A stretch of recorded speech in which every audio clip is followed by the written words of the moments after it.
আজকে রেসিপিটা করার জন্য এখানে আমি লাউয়ের খোসা এভাবে কুচি কুচি করে কেটে ধুয়ে নিয়েছি। রান্নার জন্য এখানে একটা কড়াই বসিয়ে দিয়েছি।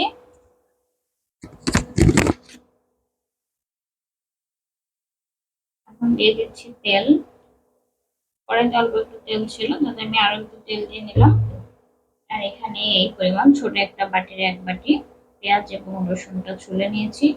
এখানে মাঝারি সাইজের 4টা রসুন এবং মাঝারি সাইজের 3টা পেঁয়াজ কুচিয়ে নিয়েছি। তেলটা গরম হয়ে আসছে, এখন আমি পেঁয়াজ এবং রসুনগুলো দিয়ে দিলাম। দিয়ে এগুলো একটু লাল লাল করে ভেজে নেব।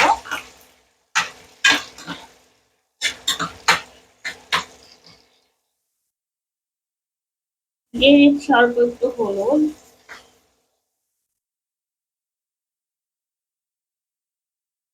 দিয়ে দিচ্ছি লবণ। লবণ এবং হলুদটা দিয়ে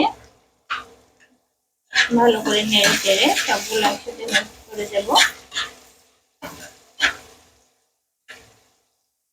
পেঁয়াজ এবং রসুনগুলো একেবারে লাল লাল করে ভেজে নেব।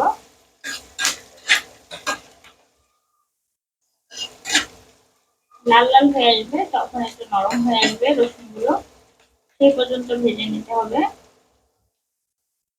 যখন পেঁয়াজ এবং রসুনের কালারটা এরকম চেঞ্জ হয়ে আসা শুরু করবে, তখন একটু ঘন ঘন নেড়ে চেড়ে দিতে হবে, তাহলে পুড়ে যাবে না, সবগুলো একইভাবে হবে। আমি আরো একটু ভেজে নেব। পেঁয়াজের কালারটা প্রায় চলে আসছে, এবার রসুন গুলো আরো একটু কাঁচা আছে, আরো একটু ভেজে নেব। কালারটা কিন্তু পুরোটা চলে আসছে, একেবারে লাল লাল হয়ে আসছে। এখন আমি এটাকে নামিয়ে নিচ্ছি। পেঁয়াজ এবং রসুনটা নামিয়ে নেওয়ার পরে এখন আমি ধুয়ে রাখা লাউয়ের খোসাগুলো দিয়ে দিচ্ছি।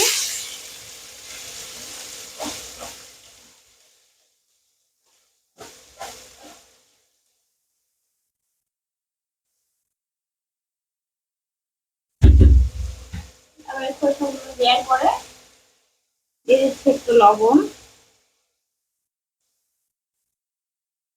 একটু হলুদ,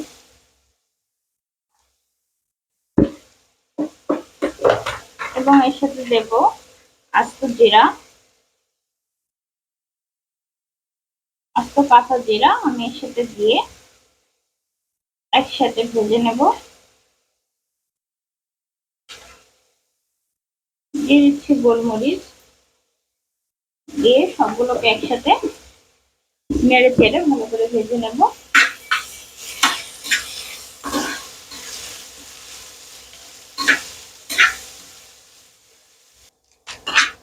মাঝে মাঝে ঢাকনা দিয়ে তারপরে ভেজে নিয়েছি, তাহলে একটু নরম হয়ে আসবে লাউয়ের খোসাগুলো। ভাজিটা কিন্তু প্রায় হয়ে আসছে, দেখলে বোঝা যাচ্ছে, কিন্তু খোসার কালারটা চেঞ্জ হয়ে আসছে। আরো একটু ভাজি করে আমি এটাকে নামিয়ে নেব।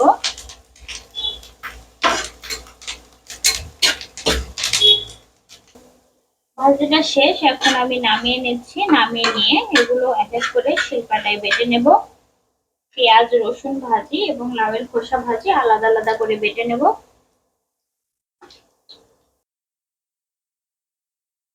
এখানে পেঁয়াজ এবং রসুনটা বেটে নিয়েছি, আর এখানে লাউয়ের খোসাগুলো এভাবে বেটে নিয়েছি।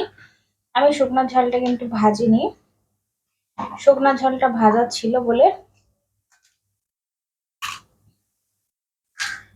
এখানে আমি 4টা ভাজা শুকনো মরিচ নিয়ে নিলাম। নিয়ে হালকা একটু লবণ দিয়ে, যেহেতু ভাজিগুলো করার সময় লবণ দিচ্ছি, সেহেতু বেশি লবণ দেওয়া যাবে না, অল্প একটু লবণ দিয়ে এখন এগুলোকে মাখিয়ে নিচ্ছি।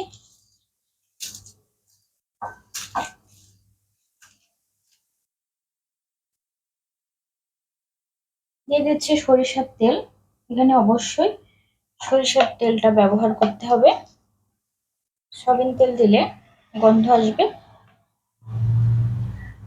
এখন আমি লাউয়ের খোসা যেগুলো ভেজে বেটে নিয়েছি সেগুলো নিয়ে নিলাম।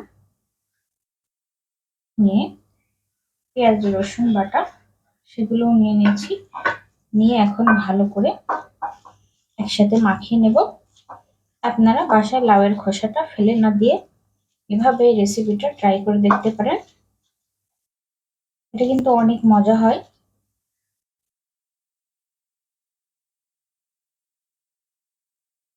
মাখানোটা আমার শেষ। এখন গরম গরম ভাতের সাথে পরিবেশন করার পালা। আজকের রেসিপিটা এখানেই শেষ করছি। সবাই ভালো থাকবেন, সুস্থ থাকবেন। আল্লাহ হাফেজ।